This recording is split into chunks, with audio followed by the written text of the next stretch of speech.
Assalamu alaikum students, how are you all? Hope you all are fine at your home. I am your Urdu teacher and this is your Urdu book. Now open the page number 85. This is your page number 85. सबक है आपके पास अदीबों के खतूत। यहाँ कुछ अदीब ने जो है वो खतूत लिखे हुए हैं। पहला ख़त लिखा है गालिब साहब ने मुंशी मियाँ दाद को। क्या ख़त लिखा है? ख़त में उन्होंने जो है वो सबसे पहले उन्हें सलाम पेश किया है, फिर दुआ दी है और उसके बाद उन्होंने जो है अपने हालात बताए हैं कि वो जो है अब इस दुनिया में कुछ ही दिन के मेहमान हैं और उन्होंने अपना जो है अहवाल जो है वो अखबार वालों को छपवा दिया है। इनको ख़त इन्होंने लिखा है, तुम्हारे यहाँ लड़के का पैदा होना और इसका मर जाना मालूम होकर मुझको बड़ा गम हुआ। भाई इस दाग की हकीकत मुझसे पूछो कि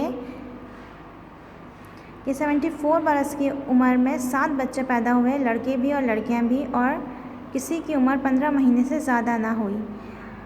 तुम अभी जवान हो, यानी कि वो जो है वो उनको तसल्ली दे रहे हैं उनके बेटे की। ठीक है। दूसरा ख़त है गालिब साहब ने लिखा है। ठीक है। ये चाचा भतीजा होना और शागिर्दों उस्तादी सब पर पानी फिर गया। अगर कोई 1500 की चीज़ होती तो मैं तुमसे मांगता तो खुदा जाने तुम क्या गज़ब ढाते। मेरा कलाम ख़रीद 8-10 रुपए की, सो वो भी मैं ये नहीं कहता कि मुझको दे दो, तुमको मुबारक रहे। यानी इस ख़त में वो जो है वो कोई शिकायत कर रहे हैं हसीन ख़ान से। क्या शिकायत कर रहे हैं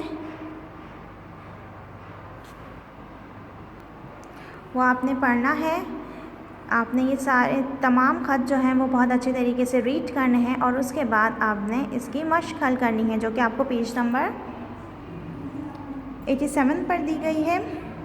सबसे पहले आपने इस चैप्टर का टाइटल पेज बनाना है और उसके बाद आपने नेक्स्ट पेज पर अल्फाज मायने की हेडिंग डालनी है। आपने ये अल्फाज मायने लिखने हैं जो कि आपको आपकी किताब के आखिर में पेज नंबर 186 पर मिल गए हैं। यहाँ ये आपके पास अल्फाज मायने हैं जो कि आपने अपनी कॉपी में नकल करने हैं और उसके बाद आपने नेक्स्ट पेज पे सवाल जवाब की हेडिंग डालनी है और फिर सवाल जवाब करने हैं।